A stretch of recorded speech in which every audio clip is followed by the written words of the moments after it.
What is going on, punk rockers? It's your buddy Slack Punk coming to you Thursday, August 22nd, I believe. Anyway, my day is finally done, thank goodness. Heading home. Had a real good day, though. Love my job, love the people I work with. I'm lucky in that aspect. But anyway, I just want to tell you a quick little story that I thought was kind of funny. So, I've got some music equipment I've been trying to sell, in particularly a set of drums made by Gretsch. They're maples. Anyway, I've through trying to sell them and trying to determine what year they were. Well, Gretsch apparently had a couple of fires back in the day, lost a lot of serial numbers. So the only way you can really tell what year they are is by the badge that is on them. So at first, my research led me to think that they were from 1971, which is cool. I mean, that's old. But, a little more digging, I determined that they're actually from 1981. They're actually the only year that Gretsch used that badge. They only used it for 1 year because it's got the dropped G, which I thought was pretty cool. So I think the drums, are 38 years old. If my math is correct. I suck at math. I don't math, but I think they're 38 years old. And the fact that it's 1981, that's, like the 80s were my decade. It's one of my favorite decades. I love the 80s. So I thought that was pretty cool.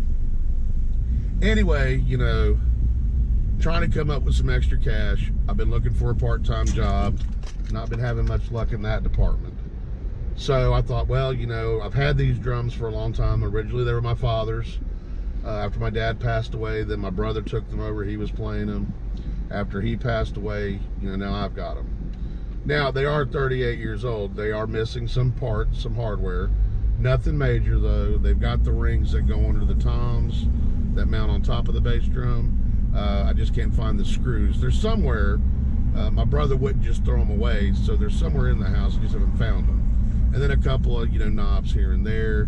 And then one of the mufflers that goes inside one of the toms is missing. But I've looked on eBay. All that stuff, easy to find, easy to replace, even for that particular year. So, no big deal. I list them on Craigslist. Bam. Anyway, they're not on there, but maybe a couple hours I get a text message, hey, you still got those drums? I'm like, yep. What are you asking? I was like, $850. They said, you got any pictures? I said, of course. Sent them all the pictures. After about 30 minutes, comes back and says, well, he said, $850 is a bit much for those. He said, will you take $700? So I was like, done, $700.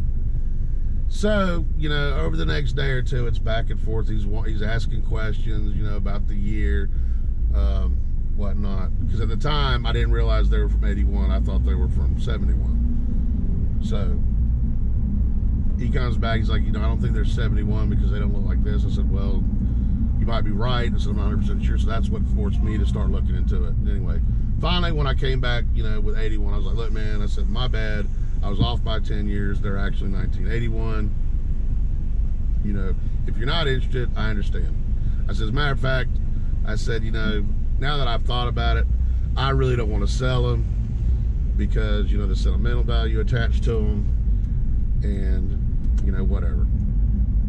So he comes back, he's like, man, look, I really want to buy those drums. Can I come and pick them up on your lunch break at work? I was like, yeah, man, okay. If you want them that bad, boom, I'll let them go for $700. So I tell him, I work in, let's say, Greensboro. Here's the address. So let's say XYZ at, Market Street, whatever. I didn't put the city because the text before that I said I work in Greensboro. So he texts me today. He's like, man, he said, I've been looking all over for this place, man. I can't find it. He said, I'm parked here in front of this baseball field that's being built. I'm like, well, Greensboro's got a baseball field that's already built. So it turns out he's in the next town over. I'm like, buddy, you're in the wrong town. So at this point, he gets a little miffed. He's like, well, you said you lived, you know, at such and such. And I was like, yeah, but I texted you, I work in Greensboro, and then the address. He said, well, you didn't give me the full address. I was like, well, I didn't realize I needed to tell you Greensboro because that had already been determined. He's like, well, I didn't, you know, type it in manually. I just, you know, copied and pasted it. And I was like, well, then, I mean, you know, that's on you, bro. That ain't my fault. So by this time, I've deducted, gotta be a damn millennial. I mean, I'm 44, so as much as I like GPS and the convenience of it, I happen to think one day the electric pulse is going to hit and the whole grid's going to shut down, and that's going to be that for technology and electronics. Just like that TV show that was on NBC, Revolution. I know that's a lot loud, so I'm going to roll the window up. So I know how to read a map. I know how to use a road atlas. As a matter of fact, if I dig in the car somewhere, I'm pretty sure I got one in the car just for when if I do get lost and I don't have a cell signal and my GPS quits working. But this dude obviously didn't understand the concept of maps or whatnot, because he was completely relying on the GPS. Even after he, you know, I got him straight and he put the GPS, it still took him 45 minutes to get to me when it only should have took, you know, half an hour, and that's even with traffic. So I don't know, you know, what the deal is. But sure enough, when he pulled up, yep, dude had to be in his damn late 20s, early 30s, you know, definitely a damn millennial. So I got tickled. Needless to say, you know, he shows up in a damn small ass car, damn Saturn. I'm thinking, how you gonna get these drums in there? Well, just as I figured, once I showed him the drums, he tried to talk me down on the price. And I'm like, no, dude. You know, he's like, well, you know, now that I've seen him in person, I see that it's missing, you know, this here, and, you know, there's a couple of nicks and scratches here that's going to affect the sound, and, you know, I just don't feel comfortable, you know, paying $700. And I was like, well, dude, no problem, man. I said, I got a guy going to pick him up tomorrow for $750. You know, that's cool by me, dude. No hard feelings. Well, I got to tell you, man, that face went from damn white to bloodshot red. I could tell he was mad. But, you know, what can I say? I've had the drums since 1994, I believe is when we got them. So that's I think it's 28 years that I've had them. You know, I'm not bothered selling them anyway. You know, they got a lot of sentimental value to them. So, I mean, what's to me to keep them a couple more years to make it even 40 years old, or another 12 years to make them more, you know, 50 years old?